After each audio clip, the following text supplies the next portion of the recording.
Well, good morning. And of course, it's now time for the news on the AM show. I'm Noella Karanyali. In our top stories, there's uneasy calm at the Tamale Technical University after what began as a peaceful protest for better infrastructure descended into chaos. Now, 3 students sustained injuries in a violent clash with police as tensions flared on campus. The demonstration drew hundreds of students who marched to the chief's palace to present their petition before returning to campus. Their frustration stems from years of paying a levy meant for development without seeing any meaningful project materialize. There's more on the following report. Flames from burning tires lit up the Tamale Technical University campus as route control vehicle moved in. Students hailed stones at the police truck whilst officers struck back with batons, leaving some protesters injured. By the time calm returned, 3 students had sustained injuries, one of them nursing wounds to his head and hand, recounted the ordeal. Okay, we are having our peaceful demonstration, which we want the management to carry out our programs today, and also how we can solve it. And when we got there, to our notice, police came in and they were giving warning shot. So many had to run. Well, there were ladies among us, and some too, because of the gunshot, they were afraid. So we decided to run for our lives. And on the process of running, I was also running with a lady. And then one of the gunshot they had shot over there caught a glass. So the glass was falling on us, so I have to put the lady in front of me and protect myself as well. And it fell on me. The clashes follow a protest march earlier in the day.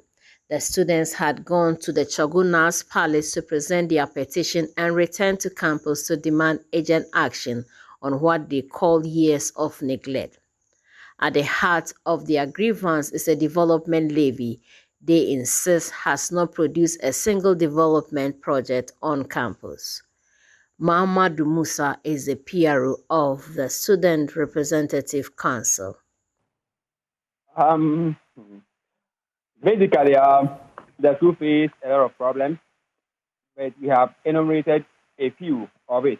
Some of it are the poor sanitary conditions on campus, poor landscaping, and then inadequate lecture halls, as well as open defecation on campus. And these have been issues that we've been battling with engaged management for some time now to resolve some of these issues, but to no avail. But infrastructure is only part of their anger. Students say sanitation has reached crisis level, with broken washrooms forcing many into open defecation and foul stench disrupting classes. You see, these sanitary conditions at the university, they are too appalling in the sense that nobody would wish even the enemy to occupy such places. Indeed, we may have people who are supposed to do the cleanup exercise or the cleanup for us. But the question is that if they are not provided with the materials that they are supposed to work with, how then do they get the that? So if students cannot use the washroom, they cannot use the bathroom, where do you expect them to free themselves? You will see that some of them are exposed, like education, and then some too as well as from the general public are also just defecating on campus. The university's Public Affairs Director, Osman Mubarak, concedes the concerns are legitimate but condemns the violent scenes. He says management is in a crisis meeting to find a solution. Their demands, they have the right to raise their concerns. If I'm a student and I'm an institution and I feel like the institution is supposed to honor their obligation, I have honored that obligation as a student by faith. The university doesn't have the honor one, and they are not. It is not up to for them. It's not, and we don't want to get to the worst case. The worst case where the university will have to be closed down by the government. No, we will have to deal with it within the shortest possible time. For now, calm has returned to the Tamale Technical University campus, but the anger lingers, and without swift action, the risk of more unrest remains high. For Joy News, Martina Bugri reporting. Now from Tamale, let's take you to the central region, where 10 districts in the region are reeling under severe water shortages following the shutdown of the Kwenyako treatment plant polluted by galamsey activities. The Regional Security Coordinating Council is joining forces with other regions to flush out the illegal miners. And James Aveji reports.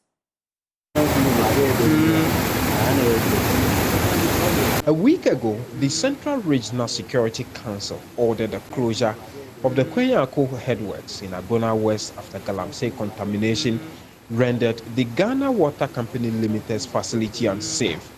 Regional Minister Ekochire Duama, who led an inspection of the site, described the pollution as devastating. I've even asked that Ghana Water, this plant must not produce any water. If we even see clean water, we will not be sure of the content, because what chemical they will have to add to get it clean for us, it will not be good for our health. And so they must not be pressured to produce any water. No, they should relax.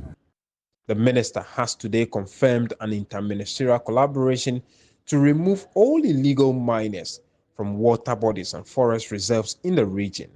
He says the impact of galamsey has left about 10 districts facing severe water shortages. If we are talking about making sure that the water bodies are clean, if I maintain ISO at the southern part from Kwenyako to Winneba, and somebody is destroying it upstreams, what do I do to it? So we are trying to have links with other ministers to ensure that we get things done and done well. I know that efforts are in place to ensure that they are flushed up of that area so that those activities cannot continue.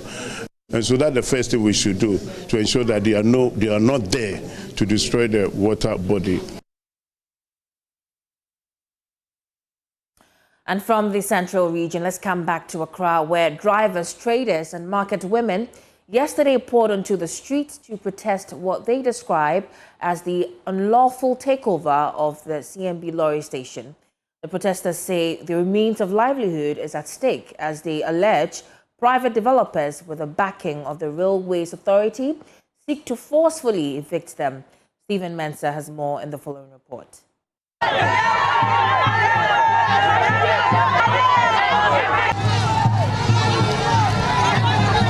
For these traders and drivers, the alleged eviction by the Achimwenchi chief is not just an inconvenience, it's a direct threat to survival. Take Abena Amwa, a single mother of 4 who sells onions to fend for her family. I've been a single parent for 20 years. I have 4 kids taken care of, 3 boys and a girl. My last one is in Legon, level 300. My brother, my first son completed tech and is still at home, not working. Look at us, this is our source of livelihood. What we are saying is we are pleading with the government. It's to get us a place to sell. My brother, what do you want me to do? It affects me, it affects my kids at home.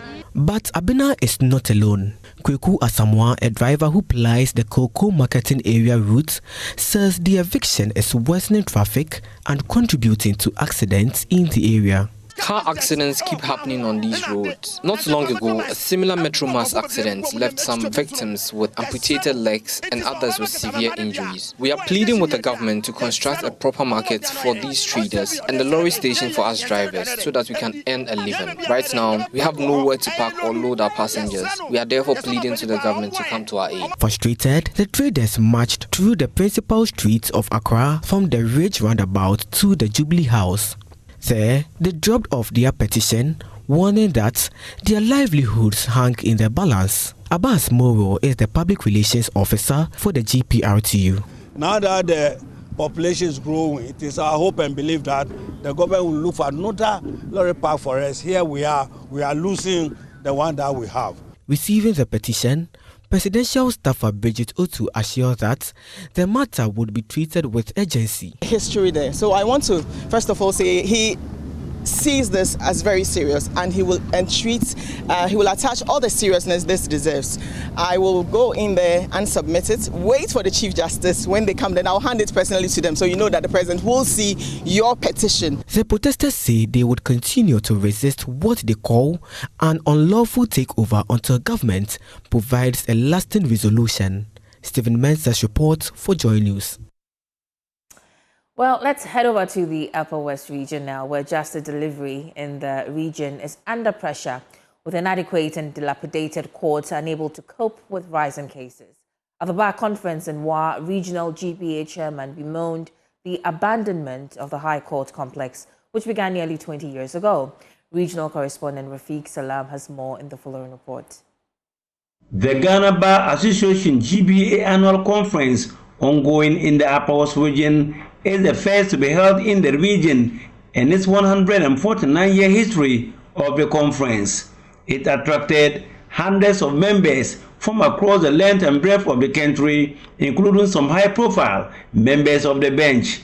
Upper West Regional Chairman of the GBA, lawyer Ubaidu bin Sadiq, in his opening remarks at the conference, narrated the education age gap between the northern Gulf of the country and that of the south, narrowing it to the legal profession. Lawyer Ubaidu bin Sadiq is however not impressed with the few courts that are available in the region to dispense justice. The state of some of the aforementioned courts are nothing to write home about. Some are packed with cases with very little space and litigants crammed and huddled together while justice is being dispensed.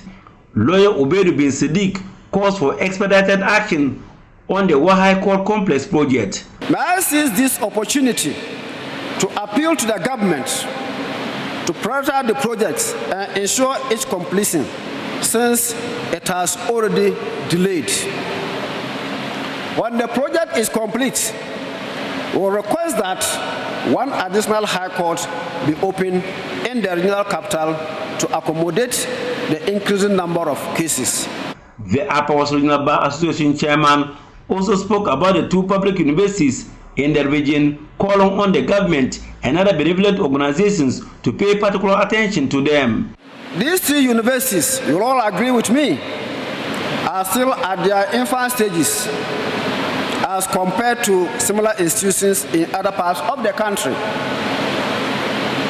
The Upper West Regional Bar therefore wants to use this platform to appeal to the government and other major stakeholders in education to pay particular attention to these institutions in terms of their infrastructural and other needs. Upper West Regional Minister Lawyer Charles Wongo Pozung, on his part, calls for reforms in legal education where faculties will have the autonomy with proper supervisory frameworks to administer and regulate the professional law courses and examinations. The present centralized system, heavily concentrated in a few urban centers, place unfair burdens on aspiring lawyers from distant regions. For many of our brightest young men and women, the dream of joining this noble profession is not extinguished by lack of talent or dedication, but by the tyranny of distance, the burden of cost, and the scarcity of opportunities. This is a structural injustice that the legal profession, as a custodian of fairness and equity, cannot continue to ignore. Reporting for the news, Rafiq Salam. Wow. Now, the Ghana National Fire Service is calling out drivers for reckless speeding and dangerous road practices that are costing precious lives. Now, this comes after Monday afternoon's tragic crash at Wakrum Junction on the Cape Coast Accra Highway, which claimed 6 lives and left several others injured. During a visit to victims at the Cape Coast Teaching Hospital, the Central Regional Commander of the service, ACFO Mary Atega-Mensah, condemned the rising wave of accidents caused by overspeeding. Now, she urged drivers to put caution above carelessness, stressing that valuing lives on the road is not optional but a responsibility. About 12 casualties were brought, 1 person passed on, and 5 were reported yesterday. So in addition, making 6 deaths. According to a statement released by the Central Regional Command of the Ghana National Fire Service on Monday, September 15, 2025, authorities responded to a distress call at Wakrum Junction near Nyamransa on the Cape Coast Accra Highway Arriving at the scene, authorities observed a collision between a DAF truck with registration number AW9548-13 and a Toyota Hiace passenger vehicle with number GC9728-21. 4 people were pronounced dead at the scene, with another victim dying at the Brewer Polyclinic. Another death recorded on Tuesday at the Cape Coast Teaching Hospital, where 7 victims, including a 10-year-old boy, were admitted, brings the total death count to 6. All these things involve the overspeeding and overtaking of the drivers, especially the sprinter drivers. Because if you go through yesterday, there was 2 trucks, and the driver overtook the 2 trucks. It was that which brought the accident, and the truck fell on the sprinter. That was why the people were severely injured and some of them passed on. Issuing a caution to drivers. My advice to the drivers and the road users is that the drivers should take their time, because a little patience will save a lot. We are losing our people, human resource, and even money, financial, the money that will be channeled to other things or to improve the hospital facility or the school. We are using it to cater for other things. So I would advise that the drivers should be careful when they are driving. They shouldn't drink when they are driving. They should not be saying, I will go and come quickly. That one will not save anything, because money was there before we were born. So we'll leave it and go. So I would like to plead with the drivers that they should take notice of the road signs and everything. When they are going, they should take their time. Although 17 casualties were recorded after the accident, health professionals at the Cape Coast Teaching Hospital say surviving victims admitted at the hospital are responding to treatment. From Cape Coast, Abigail Lissel in Nkrumah reports for Joy News. Now, plastic waste continues to pose a major challenge to environmental sustainability. To tackle this, the Environmental Protection Authority has introduced a plastic segregation initiative aiming to reduce plastic pollution by 50% by 2030. Speaking at the maiden 2025 public lecture on the authority, the Deputy Chief Executive Officer, Professor Michael Ayamga, outlined the measures being implemented to manage plastic waste. Mama V. Safakote reports. The maiden public lecture 2025 of the Environmental Protection Authority was well attended by stakeholders in the environmental sector, where a panel discussion on the birth of a new Environmental Act was held at the Accra Metropolitan Assembly Hall in Accra.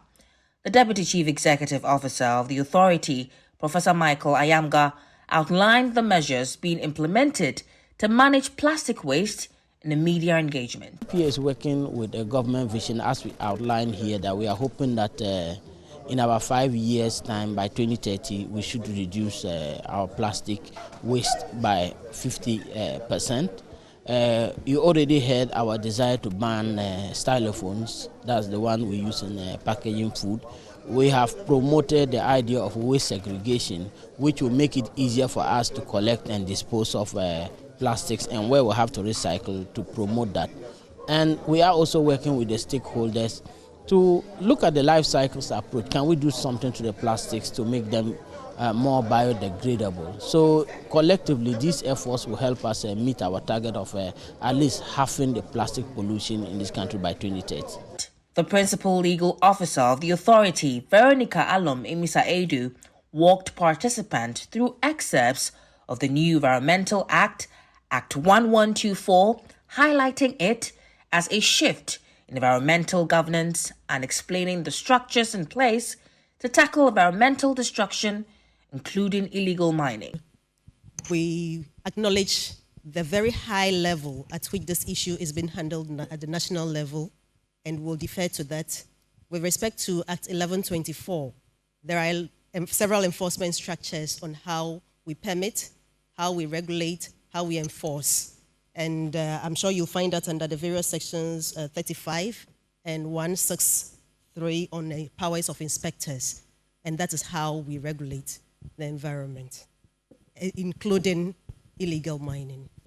The plastic segregation policy, if properly implemented and supported by citizens, can significantly reduce plastic pollution, protecting Ghana's environment and public health for future generations. Mama V. Safakote, reporting for Joy News.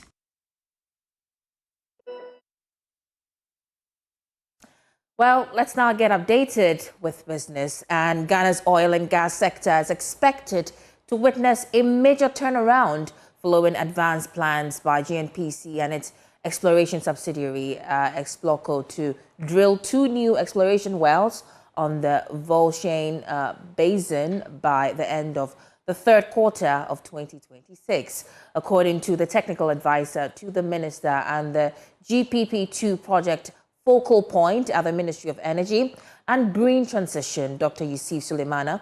The drilling of the 2 new wells will be the game changer for the country's upstream sector.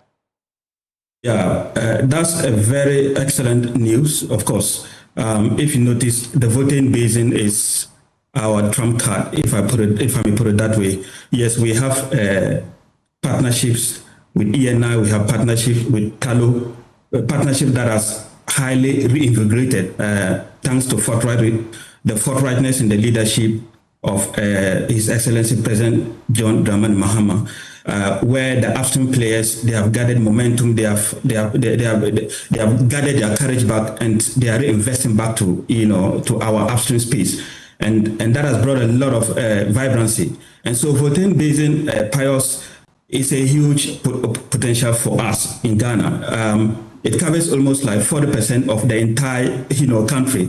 That's what Volshane Basin has. But what is critical is that what GNPC is seeking to do now by third quarter of 2026 is to test the data that they have by drilling an exploration well. And what exploration well will do, it will de-risk the field. And that's even the opportunity where others will try to come in and partner with us. And so for GNPC and the partners at Petroleum Commission, supported by the Minister of Energy, to champion this cause in going forward to drill such an excellent well or such an excellent thing, it will pave way for the production stage to come in record time. Now, the Ghana Hotels Association will today meet the Public Utilities Regulatory Commission over the proposed increase in tariffs. Now, speaking to Joy Business President of the Ghana Hotels Association, Dr. Edward Aka Nyameke Jr., noted that this meeting will provide an avenue for players to address concerns and chart a favorable way forward to cushion consumers. Let me put on record that the PURC has invited us for a stakeholder engagement tomorrow. Wow. To discuss the proposed tariff hikes. So for now, we are trying to wrap our heads around this humongous tariff hikes. What are your arguments going into that meeting? A number of them. First of all, we believe, as an association, we believe that there's some unfairness in this hikes, especially to do with water when the excuse or reason is given or related to galamsey.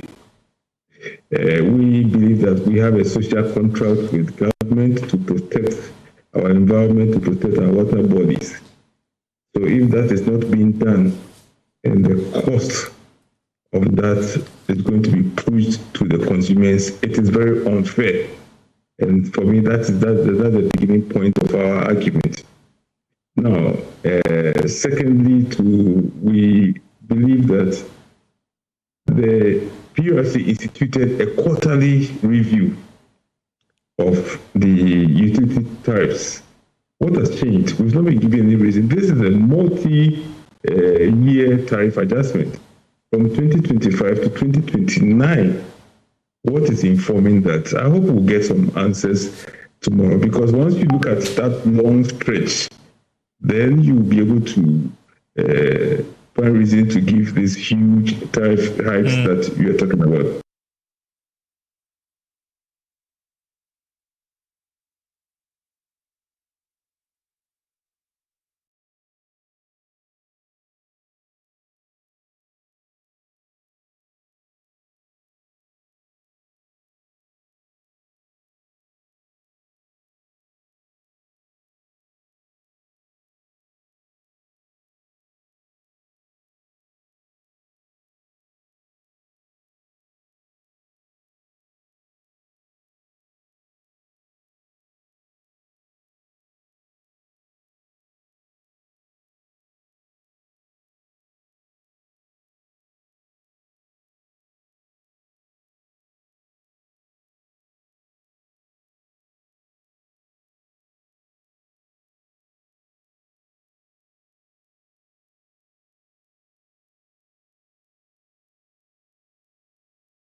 Well, that's it for the business update, but